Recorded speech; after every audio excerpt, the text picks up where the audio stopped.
মাত্র 10 মাস আগে যারা রাস্তায় নেমে সরকার বদলেছিলেন, আজ তারাই আবার রাস্তায়। তবে এবার তাদের লক্ষ্য কোনো পুরনো রাজনৈতিক দল নয়, বরং সেই সরকার যাকে ক্ষমতায় আনতে তারা নিজেরাই সবচেয়ে বড় ভূমিকা রেখেছিল। কি এমন ঘটেছিল যে মাত্র 100 দিনের মাথায় নেপালের জেনজি সমর্থিত বালেন শাহ সরকার বিক্ষোভের মুখে?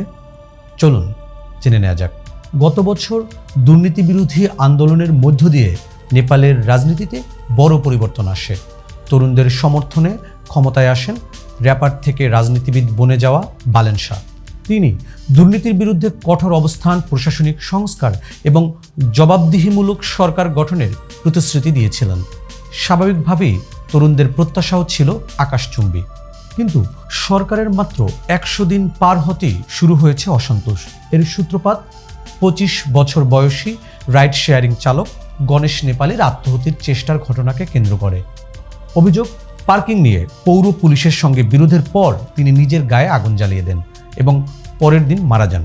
যদিও পুলিশ বলছে ঘটনার প্রকৃত কারণ এখনও তদন্তাধীন। তবে এই ঘটনাই যেন মানুষের ভেতরে জমে থাকা ক্ষোভকে আবারও সামনে নিয়ে আসছে।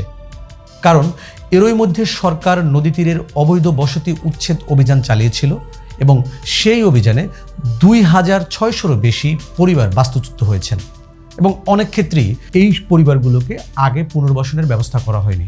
ফলে আশ্রয় কেন্দ্রগুলোতে মানবেতর পরিস্থিতির সৃষ্টি হয়েছে। বিক্ষোভকারীদের অভিযোগ, উচ্ছেদ অভিযানের প্রতিবাদ করতে গেলে অনেক জেনজি কর্মী লাঠিপেটা ও গ্রেপ্তারের শিকার হয়েছেন। একই সময়ে কয়েকটি সংবাদ মাধ্যমের কার্যালয়ও অবরুদ্ধ হওয়ার ঘটনাও সরকারের প্রতি নতুন প্রশ্ন তৈরি করছে। বিশ্লেষকদের মতে বালেন শাহ সরকারের সবচেয়ে বড় চ্যালেঞ্জ সংস্কারের লক্ষ্যে নয়, বরং সেই সংস্কার বাস্তবায়নের পদ্ধতি নিয়ে।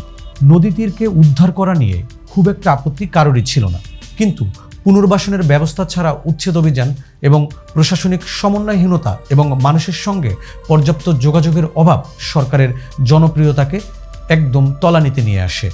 তবে একটি বিষয় পরিষ্কার, নেপালের জেনজি এমন সরকার চায়নি যাকে প্রশ্ন করা যাবে না। তারা এমন সরকার চেয়েছিল যারা সমালোচনা শুনবে, ভুল হলে তা সংশোধন করবে এবং মানুষের পাশে দাঁড়াবে। 100 দিনের এই বিক্ষোভ হয়তো সরকারের শেষ কথা নয়, কিন্তু এটি স্পষ্ট করে দিয়েছে পরিবর্তনের প্রতিশ্রুতি যত বড় হবে, জনগণের প্রত্যাশাও তত বড় হবে। এখন দেখবার বিষয় বালেন শাহ সরকার এই বার্তাকে কতটা গুরুত্ব দিয়ে গ্রহণ করে।